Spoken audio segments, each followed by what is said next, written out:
Habana Tango. Cuba 460. Tribuna del Historiador con la...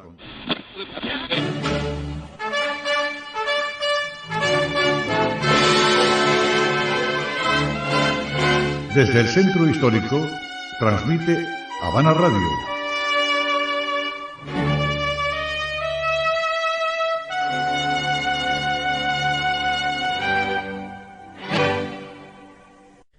Muchas gracias, Renzoli, por recibirnos en esta, que es su casa hace ya más de 20 años. 22 años. Exactamente, 22. Entonces, vamos a quitar un poco de ruido en nuestra comunicación sin descuidar nuestra salud. Ajá. Y aquí estamos. Para hablar un poco de la radio en Cuba. Oye, eso. La radio que nos va a llegar ya dentro de apenas un año a su primer centenario. Y digo primero porque quiero ser optimista. Sí, claro. Y pensar que la radio tendrá muchos centenarios más. Claro que sí, porque no va a desaparecer. Y creo que hay algo que ha marcado la radio desde su nacimiento en 1922. En mi opinión, la pasión.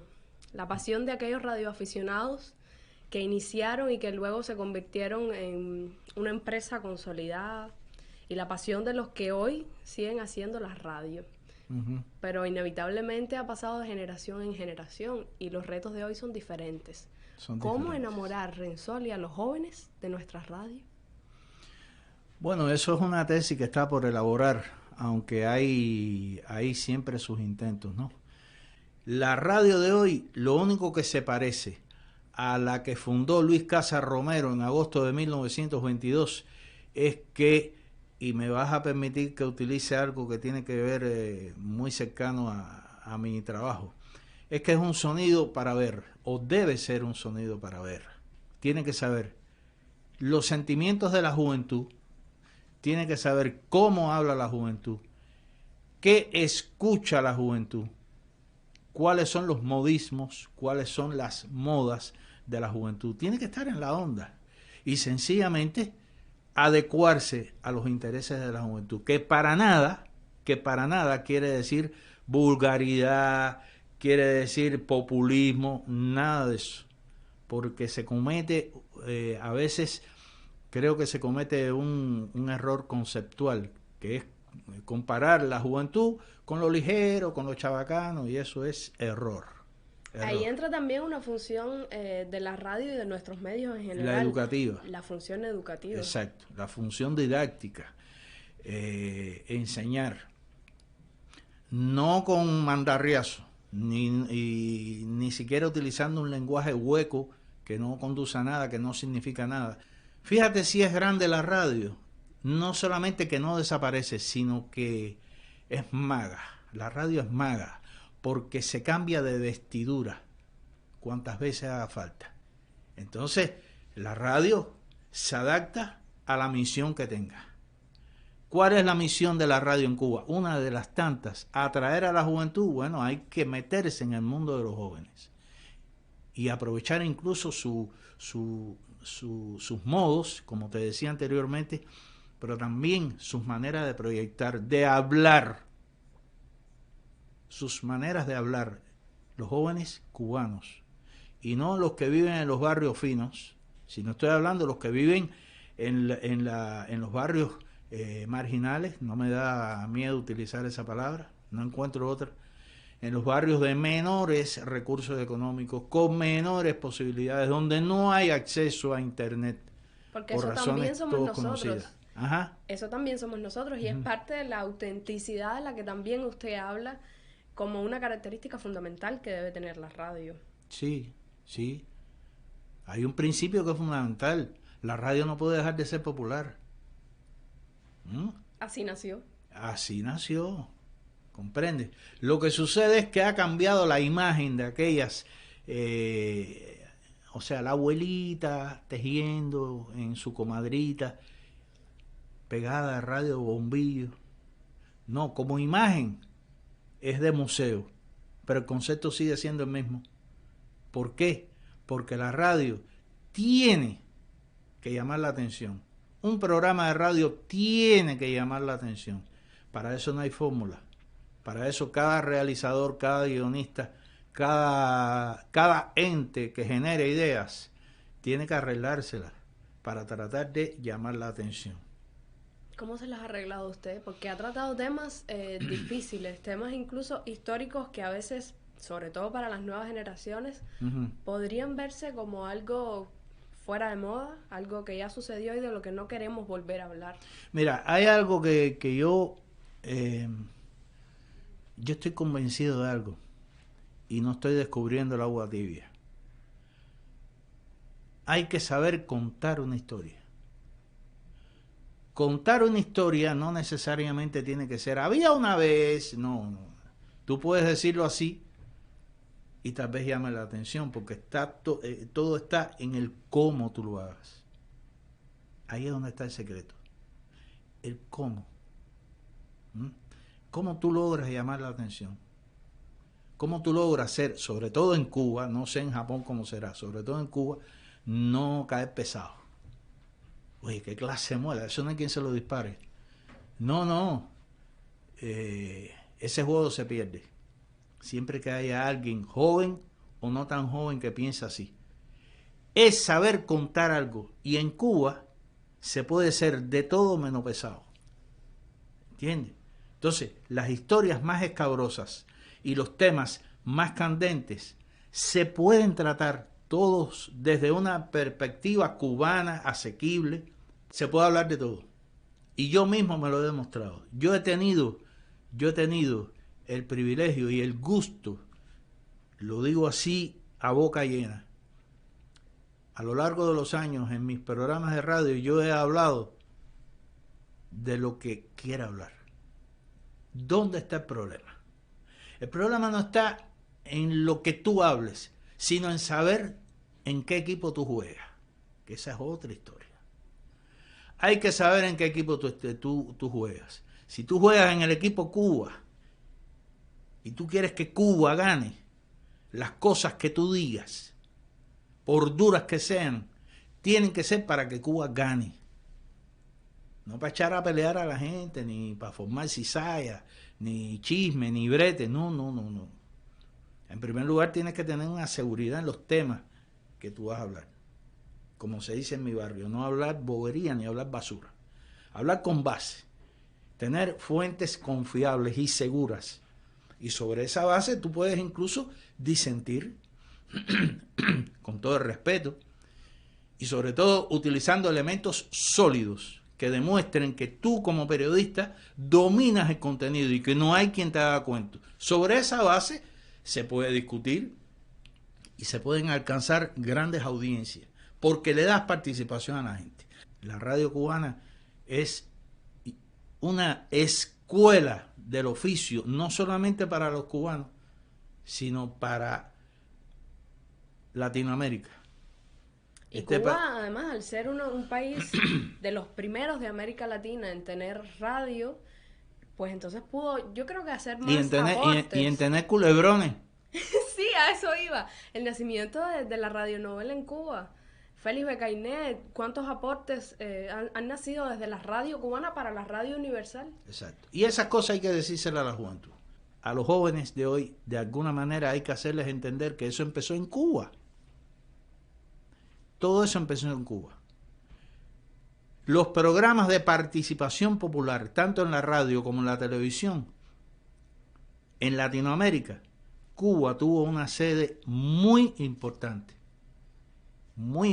con la presencia de conductores de agradable memoria como José Antonio Cepero Brito, como Germán Pinelli, como Consuelito Vidal. Toda esa gente fueron pioneros, ¿entiendes?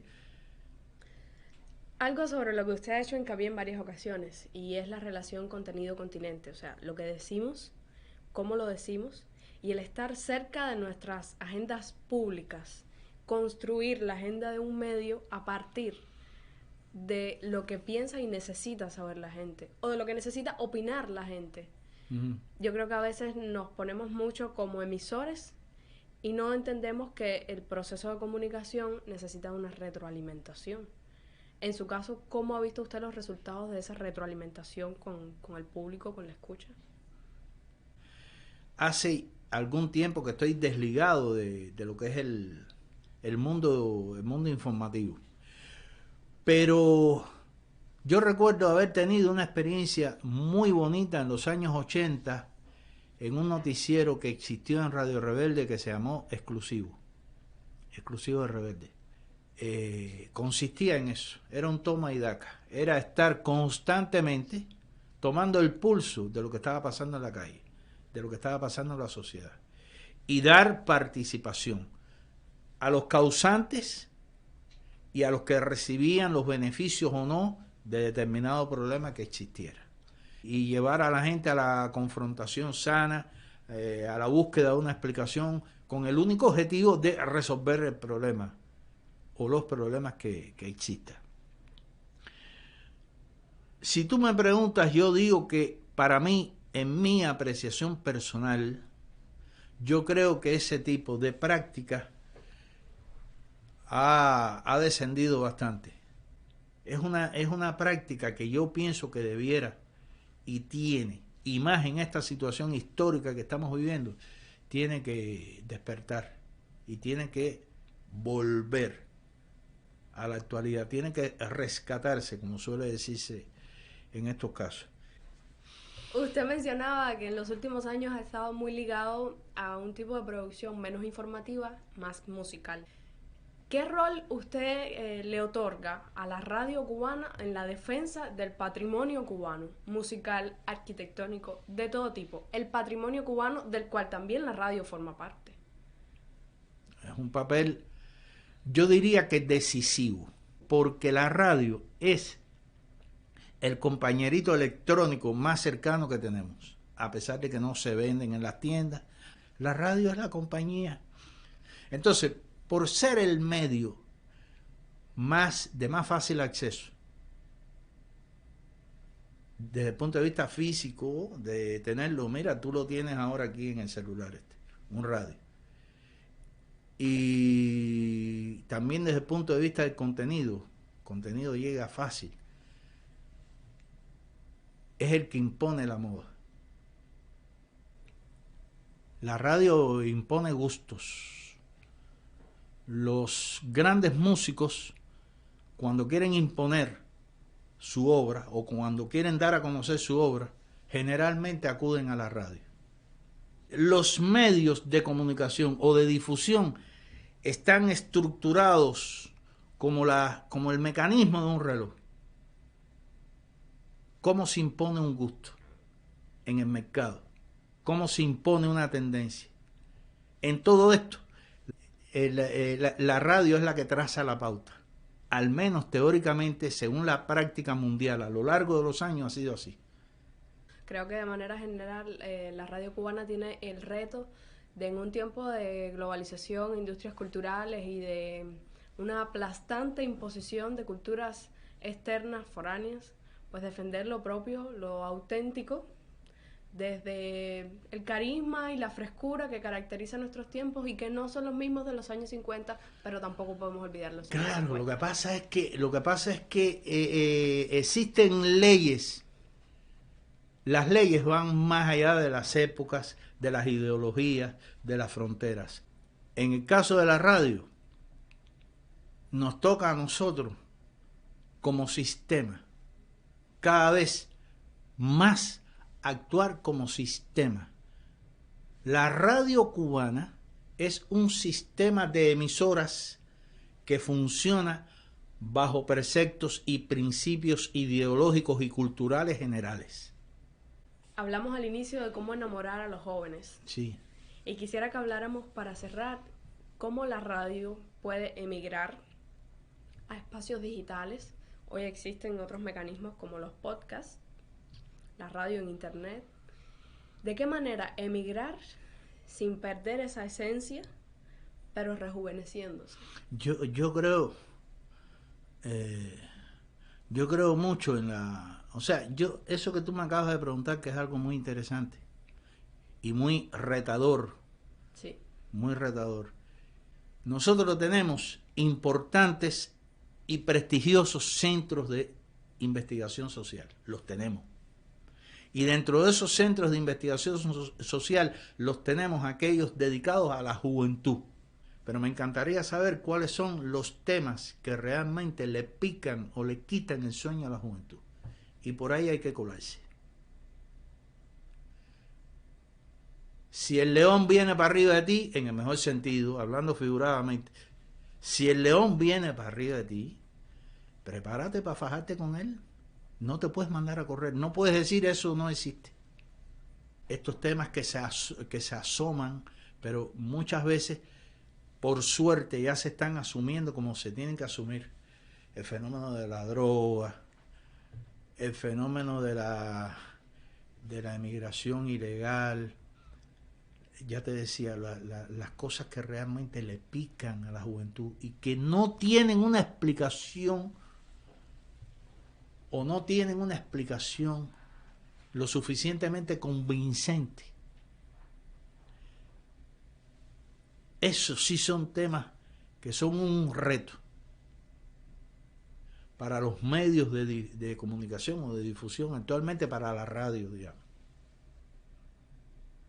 Meterme, cuando digo yo, no, o sea, no estoy diciendo yo, jóvenes como tú, meterme con un micrófono en un barrio de verdad, candela, ahí, y hablar con esa gente, a ver cómo piensa.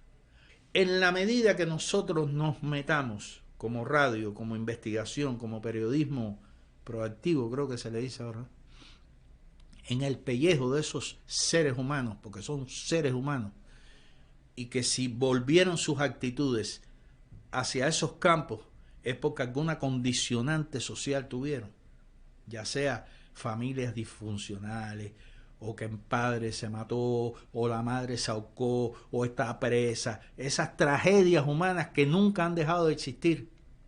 Entonces, sí, yo creo que vamos a estar haciendo, según mi criterio, una radio que pueda atraer, y sobre todo cuando ellos se escuchen. Eso no es ir en contra de nada. Eso es fotografiar tu país, rostros de Cuba. Ahora, ¿cómo? No, eso te lo da un poquitico, te lo da la escuela. Lo otro te lo da el talento. Y después cuando tú llegas a la redacción, que sea, no, pero yo no puedo publicar eso. Y fajarte con el tipo, con la gente, ¿cómo que no? Y vamos donde tú quieres, y vamos a discutir. Hay que dar la buena batalla, porque Sí. la radio cubana se parezca cada vez más a Cuba. Así Deseamos mismo eso. es. Yo tengo un amigo que hace muchos años hizo un documental. Él se fue a vivir a España y por suerte se repatrió ahora. Él hizo un documental cuando aquí a lo que después popularmente se le llamaron jineteras y jineteros, se le decían fleteras. Y tú decías, oye, en el malecón por la noche está pasando esto, que sea, no, esos son grupúsculos, no, eso no, que sé yo. Cuando el tipo se metió con una grabadora ahí y empezó a entrevistar a esas muchachitas que se vendían por una Coca-Cola, o en fin. Y yo te puedo decir, el día que él, Rafael Serrano se llama, el día que él me enseñó esa grabación, a mí se me aguaron los ojos. ¿Tú sabes por qué? Porque en cada muchachita de esas que él entrevistó, yo veía a la que podía ser mi hija. Y era algo así como para empezar a temblar las cosas que decían esas niñas. De una humanidad tan profunda que infundían lástima.